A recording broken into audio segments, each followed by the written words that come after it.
Bom, pessoal, como vocês já devem saber, em virtude da greve dos caminhoneiros, eu não consegui me deslocar até Canoinhas. Deu uma crise de abastecimento geral aqui, acho que deve ter acontecido a mesma coisa em Canoinhas. Eu não consegui nem combustível para ir até aí.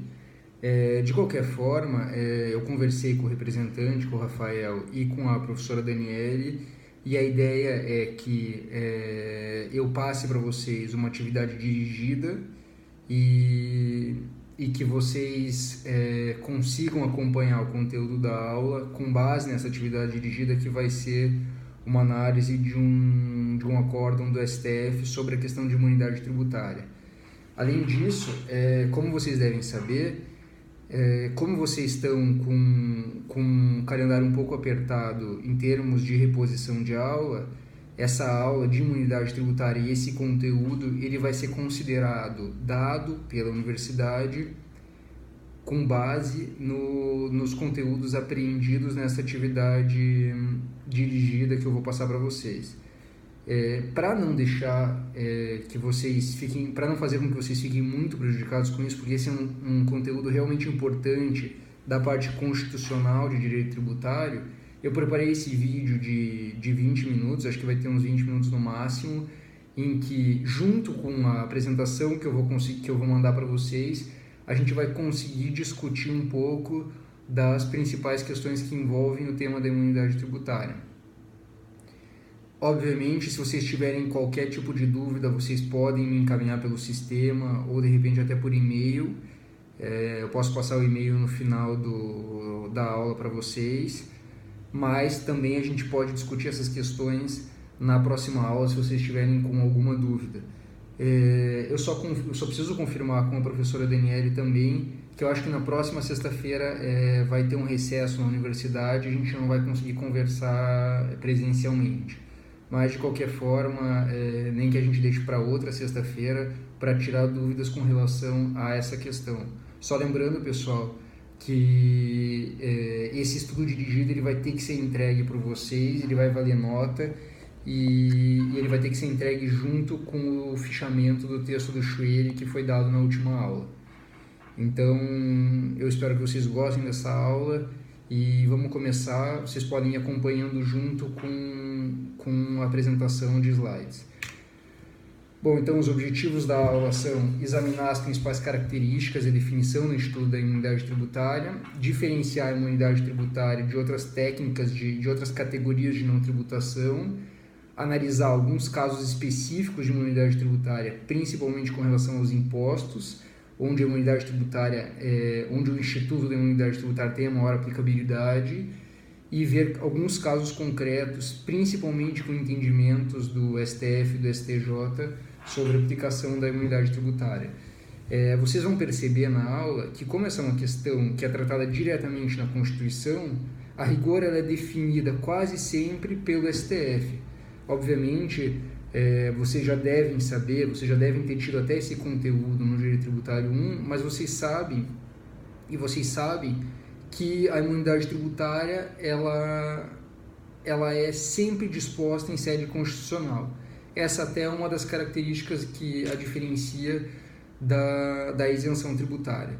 Mas vamos lá vamos começar a aula passando pelos objetivos, pelo primeiro esquema, o slide intitulado Análise das técnicas de não tributação com base no texto do Schwery. Lendo o texto do Schwery, vocês devem ter percebido que o primeiro quadro que ele coloca no texto dele é um quadro que diferencia competência de não competência. Então, vamos lá. A gente já viu na aula passada que a competência tributária é a aptidão que os entes políticos têm, União, Estados, Distrito Federal e municípios, para instituir tributos por meio de lei. Obviamente, essa primeira aproximação, ela demonstra o quê? Que existem feixes normativos e feixes fáticos nos quais os entes políticos podem exercer a competência tributária. Então, aliás, um exemplo óbvio que o Schwery dá no texto dele, Quando a Constituição Federal estabelece para os municípios a competência tributária de instituir o IPTU, ela obviamente colocou como hipótese de incidência possível da competência a propriedade de bens imobiliários, mas com relação aos bens móveis, aos automóveis, por exemplo, às motos, aos carros, esses são fatos que se encontram fora da competência tributária do município. Essa é uma distinção até um pouco óbvia. Então, existem fatos que vão estar dentro do quadro competencial dos entes políticos, todos descritos lá na Constituição, e fatos que, obviamente, vão estar fora da competência dos municípios, onde os municípios não podem tributar e não podem dispor sobre a instituição de tributos relativa a determinados fatos. Então, esse primeiro quadro é um quadro de competência versus não competência. No segundo quadro, do Schwery, até essa é uma questão muito importante, ele coloca, dentro do quadro da competência, ele faz uma divisão à direita ali dos fatos que estariam imunes à tributação. Isso é uma questão importante, que a gente vai ver que a imunidade ela serve para desenhar o quadro de competência tributária dos entes políticos. Então, a imunidade é um exercício de competência. A imunidade, conforme o Carrasa e quase todos os doutrinadores afirmam, a imunidade ela desenha a competência tributária, tirando alguns fatos que não estão englobados na possibilidade e na competência para a instituição de tributos. Então, a gente vai ver que essa é uma distinção entre imunidade e incidência, que além da entre imunidade e isenção, que além da imunidade, ela está prevista na Constituição, ela faz parte do desenho de competências, desenho constitucional de competência, da competência tributária dos entes políticos. A isenção, por outro lado, ela não está vinculada ao exercício de competência, mas ela está vinculada à incidência tributária. Então vamos lá, o terceiro quadro que o Schwery apresenta no livro dele dentro da competência existem hipóteses em que o legislador prevê a incidência tributária e hipóteses que, também dentro da competência tributária, não estão previstas como passíveis de tributação.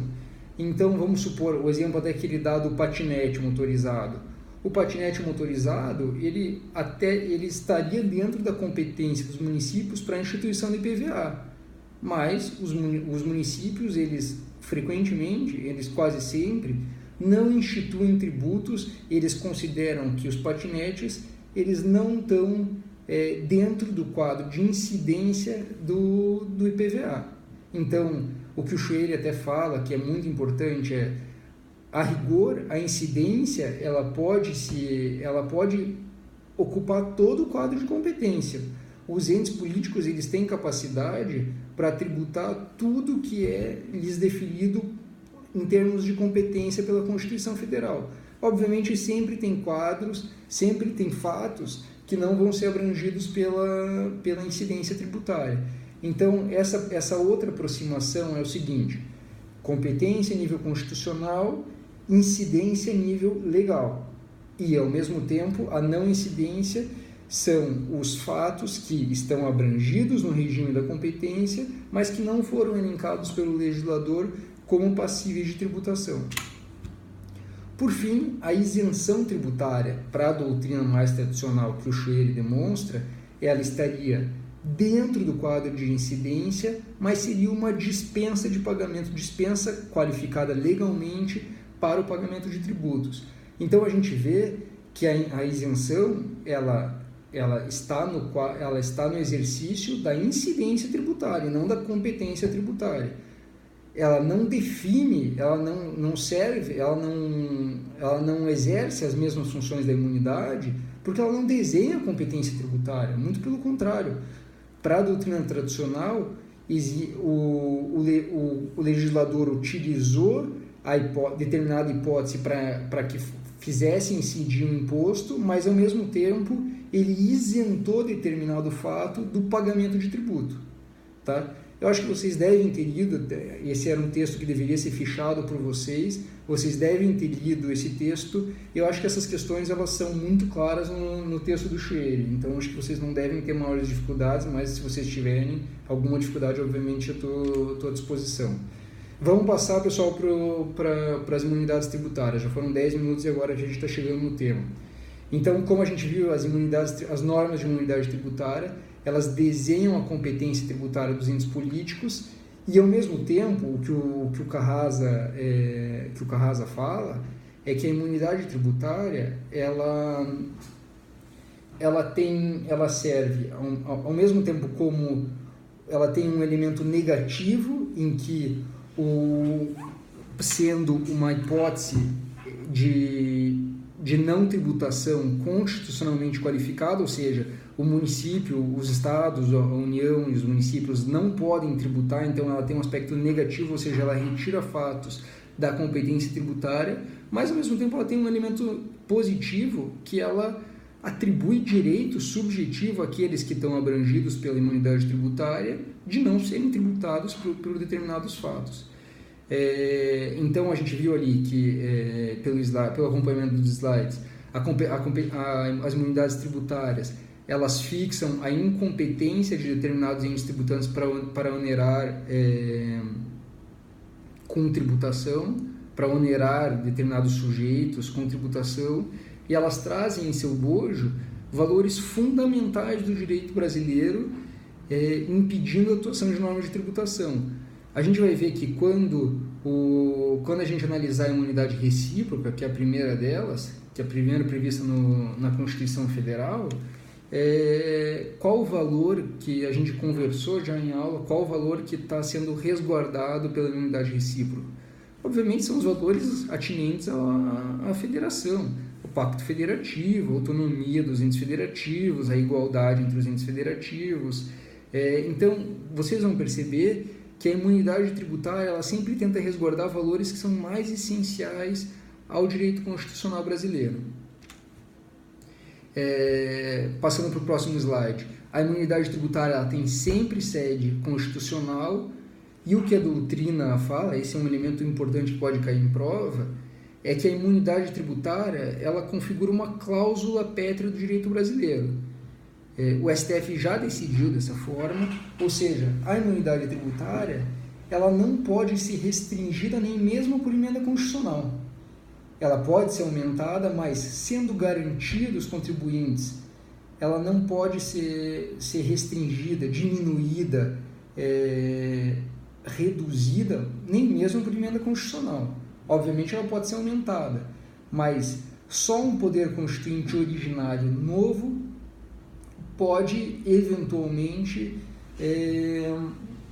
dispor sobre imunidades tributárias, reduzindo o âmbito de aplicação delas. Mas, para o nosso direito constitucional brasileiro, a imunidade tributária ela é uma cláusula pétrea, mesmo que ela não esteja elencada lá no artigo, se não me engano, artigo 37, parágrafo 6º da Constituição. Então, vamos lá. A gente viu que a imunidade tributária ela está em planos ela se situa num plano de aplicação um pouco diverso, muito diverso da isenção, porque ela se aplica no plano da competência, lá em cima, enquanto a isenção ela está no plano simplesmente da incidência. A gente já viu, então, que a doutrina tradicional entende que a isenção, a norma tributária incide, mas há uma dispensa legal de pagamento. Pulando para o próximo slide. A imunidade tributária, isso é muito relevante, ela atinge a obrigação principal de pagar tributos. As entidades imunes, elas de nenhuma forma podem ser tributadas pelos fatos que foram imunizados pela Constituição Federal. Mas isso não permite, isso não faz com que elas não tenham que cumprir os deveres acessórios impostos pela legislação. Ou seja, a gente vai ver, por exemplo, que as entidades de assistência social sem fins lucrativos, as instituições de educação sem fins lucrativos, elas não podem ter a sua atividade primordial e essencial atingida pela tributação.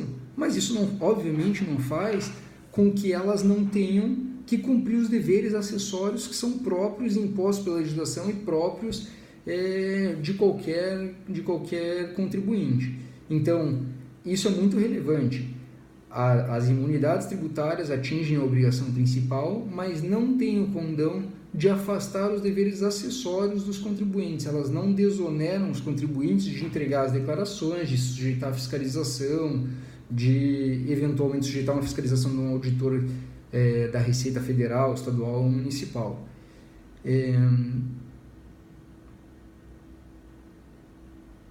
Então, ali a continuação do slide. Assim, mesmo que determinada entidade seja albergada pela imunidade tributária, não tendo a obrigação de pagar o tributo, ela terá que se submeter à fiscalização e ao cumprimento de seus deveres acessórios. A gente vai... Antes tinha uma discussão doutrinária de que a imunidade tributária ela se referia só aos impostos.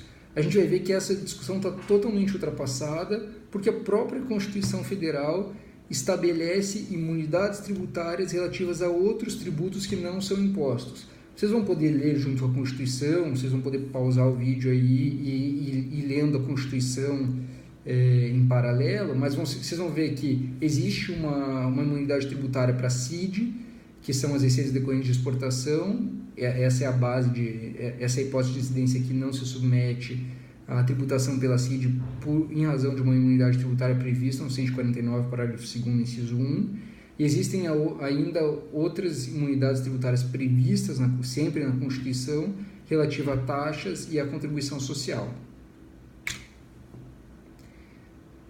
Mas o mais relevante é o que a gente vai passar a analisar a partir de agora. Imunidades tributárias, elas são essencialmente incidentes sobre e importantes, relevantes para a questão dos impostos.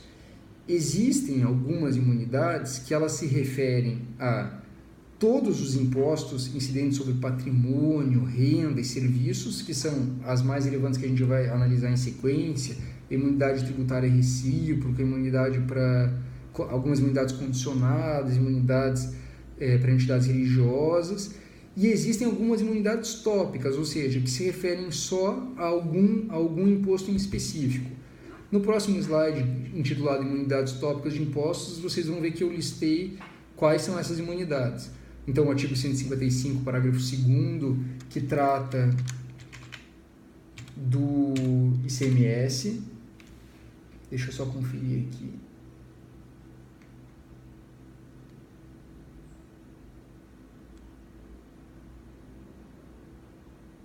Isso, exatamente. Sobre o ICMS incidente sobre petróleo, lubrificantes e outros dispositivos constitucionais que prevêem imunidades tributárias tópicas. Passando para as imunidades de impostos, que são as mais relevantes, e é aí que eu preciso que vocês se concentrem. O artigo 156A, ele prevê a primeira dessas imunidades, que é a imunidade recíproca. Então, vocês vão ver lá no caput da Constituição: sem prejuízo de outras garantias asseguradas a contribuinte, é vedado à União, aos Estados, ao Distrito Federal e aos municípios instituir impostos sobre patrimônio, rendas ou serviços uns dos outros. O que o Constituinte quis dizer aqui? Que ele nem precisava ter dito, porque essa é uma decorrência lógica do princípio federativo.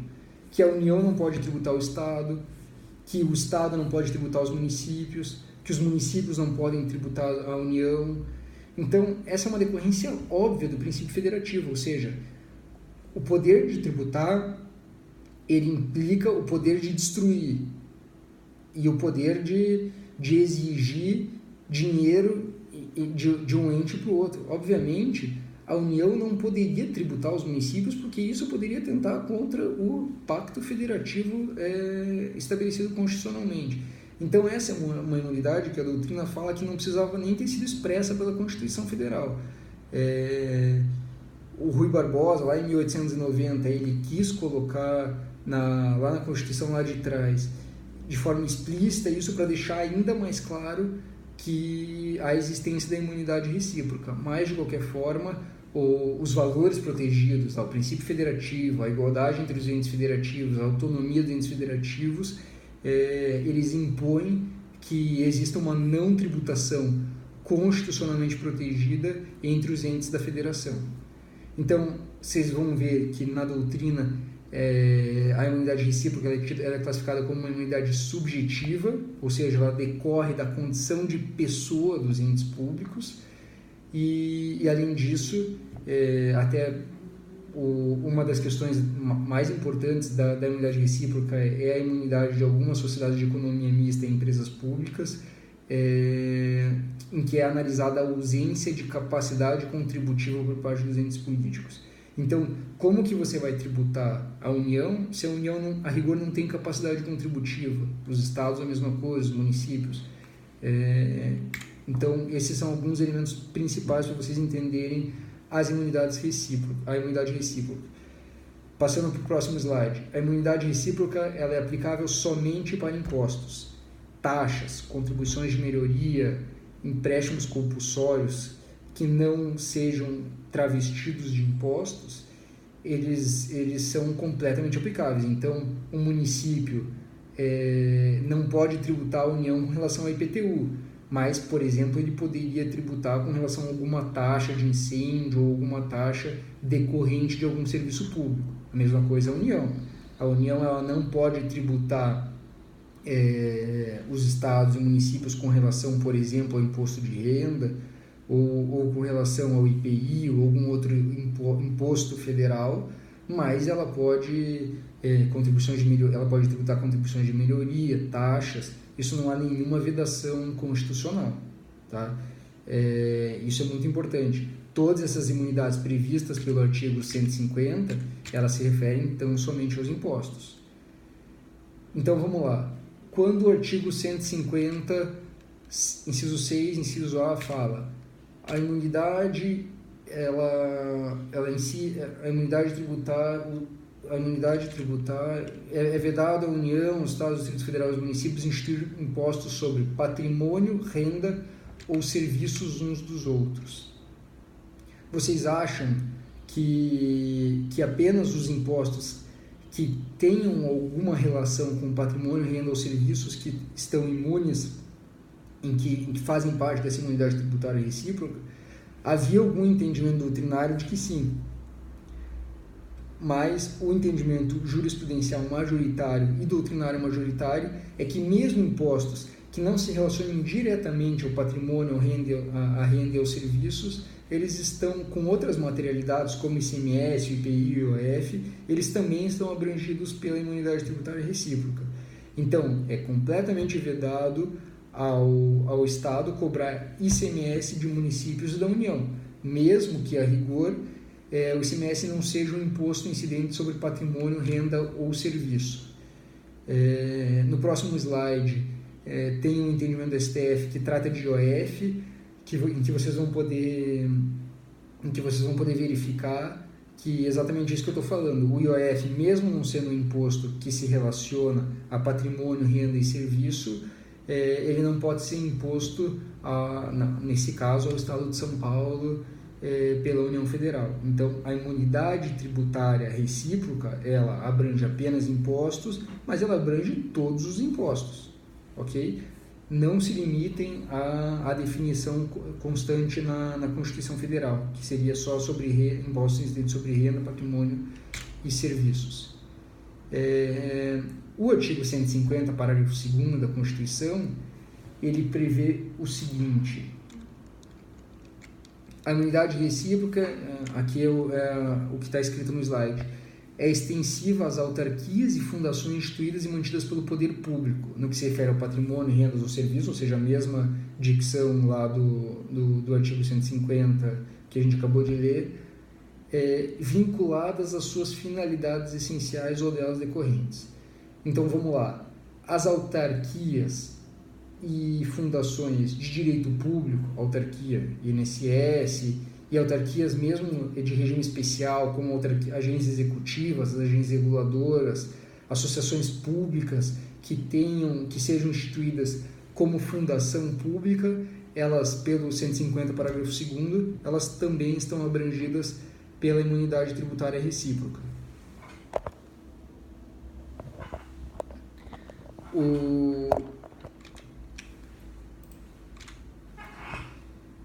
Mas vamos lá. O parágrafo 2º do 150, ele limita a imunidade tributária à vinculação com a finalidade essencial das autarquias e fundações públicas. Ou seja, a imunidade extensiva às autarquias e fundações é condicionada à observância da regra da parte final do dispositivo constitucional. Ou seja, para fruir da imunidade tributária, as entidades devem cumprir finalidade essencial ou alguma que dela decorra. Assim, conforme o slide, é devida a cobrança de impostos quando a autarquia ou a fundação não estiver utilizando o bem para cumprir finalidade essencial. Vejam só que o próximo slide ele é um entendimento do STJ de que existe uma presunção que opera em favor das autarquias e fundações públicas de que, por exemplo, um imóvel ele está sendo utilizado para cumprir as finalidades essenciais da autarquia ou da fundação pública. O que isso implica? Isso implica que o ente tributante ele vai ter que fazer prova de que esse imóvel está sendo utilizado para outras finalidades, se ele quiser tributar. Então, a jurisprudência ela deu uma ajuda para as fundações e para as autarquias de direito público quando ela estabeleceu que há uma presunção que corre em favor dessas entidades de que, caso o ente tributante não comprove a destinação para a finalidade não essencial, ele não vai poder tributar. Agora, uma questão muito importante sobre imunidade tributária recíproca. 150, parágrafo 3º, uma leitura a contrário senso, ela implica que empresas públicas e sociedades de economia mista, cumpridos alguns requisitos, eles também detêm imunidade tributária recíproca, uma questão muito relevante. Então vamos ler junto o parágrafo 3º do 150. As vedações do inciso 6A e do parágrafo anterior não se aplicam ao patrimônio, a rendas ou serviços relacionados com exploração de atividades econômicas regidas pelas normas aplicáveis a empreendimentos privados, ou em que haja contraprestação ao pagamento de preços ou tarifas pelo usuário, nem exonera o premitente comprador da obrigação de pagar impostos relativamente ao bem imóvel. O que está grifado ali? E como a gente pode entender esse dispositivo constitucional? Caso as empresas públicas e sociedades de economia mista não explorem atividades econômicas sujeitas ao mercado concorrencial e não cobrem tarifas, essa é a redação do dispositivo constitucional, elas podem fruir da imunidade tributária. Então, a imunidade tributária recíproca ela é aplicável às sociedades de economia mista e a empresas públicas que, não tendo capacidade, mesmo tendo capacidade contributiva, não concorram no mercado privado. Tá? A gente vai ver que o simples fato de haver pagamento de preços ou tarifas pelo usuário não impede o gozo da imunidade tributária.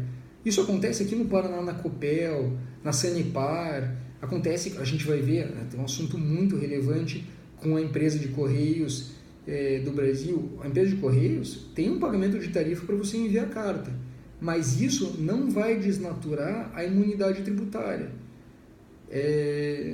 Até esse é um acórdão que eu queria que vocês lessem, é o acórdão que vai ser discutido por vocês, que os ministros do STF, que houve uma grande divisão dos ministros do STF de que os Correios, como eles têm que concorrer, eles são obrigados a prestar determinados serviços com o regime de direito público, ou seja, eles são obrigados a entregar a carta de Curitiba para Juazeiro, na Bahia ou no Ceará, qualquer um dos Juazeiros, ou para Salvador, para qualquer lugar, eles são obrigados a enviar essa carta, mesmo que isso saia mais caro do que o preço que ele está me cobrando. Então, depois vocês vão ver que um dos elementos importantes que o STF entendeu para aplicar a imunidade tributária aos Correios é essa questão do serviço público e de como isso pode ser custoso para os Correios. Mas vamos lá, vamos analisar. O que o Carrasa fala, que é uma definição muito importante para analisar a imunidade tributária das empresas públicas e das sociedades de economia mista, é que quando elas são delegatárias de serviço público, mesmo que elas cobrem preço, tarifa ou taxa de usuário, elas podem gozar de imunidade tributária.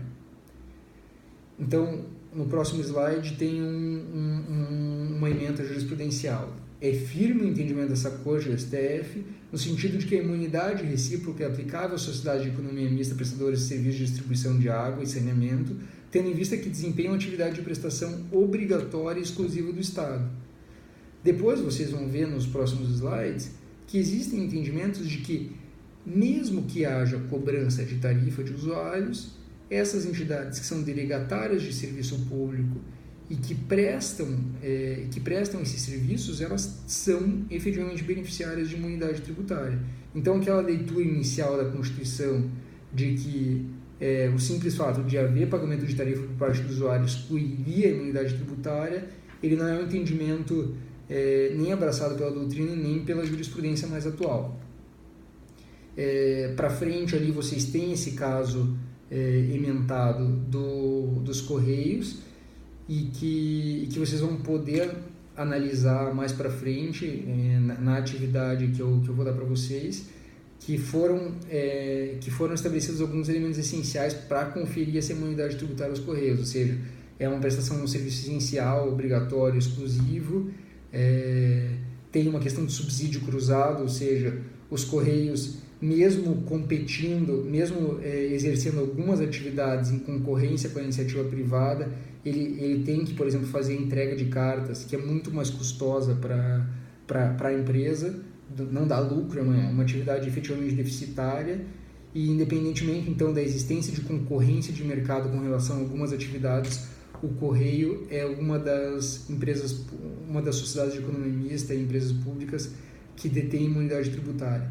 Então, o que a gente viu na imunidade tributária recíproca, basicamente até agora, União, Estado, Distrito Federal e municípios não podem um tributar o outro, eles não podem tributar autarquias e fundações de direito público, e também eles não podem tributar sociedades de economia mista e empresas públicas que, a rigor, não exerçam atividade privada em concorrência com outros particulares e sejam delegatários de serviço público. Vocês acham que a Petrobras, pivô de todo esse escândalo que fez com que eu não pudesse dar aula para vocês hoje, que a Petrobras ela tem imunidade tributária? Obviamente que não. A Petrobras ela concorre no mercado. Ela exerce uma atividade de lucro, remuneratória, ela remunera os acionistas dela. Então, ela tem capacidade contributiva. Logicamente, ela não pode ter imunidade tributária. De outro lado, a Sanepar, por exemplo, que é a empresa de água e esgoto aqui do Paraná, ela não visa o lucro. Ela é uma empresa delegatária de serviço público obrigatório. Então, a Sanepar, jurisprudencialmente, é pacífico que ela tem imunidade tributária. Então, vamos passar para o próximo slide, pessoal. Imunidade tributária recíproca e impostos indiretos. Essa é uma questão também muito relevante. Os impostos indiretos, basicamente, o que são os mais importantes são o ICMS e o IPI, eles são objeto de um fenômeno que se chama repercussão tributária. Ou seja, eles têm uma repercussão econômica sobre o contribuinte de direito, que é aquele contribuinte que tem que recolher o imposto, e o contribuinte de fato, que normalmente é o consumidor final. Então, por exemplo, nessa questão dos combustíveis, o ICMS é um dos principais impostos que incidem sobre a comercialização de combustíveis. O contribuinte de direito é o revendedor do combustível, que é quem recolhe, claro, por substituição tributária, toda a cadeia recolhe o ICMS. Então,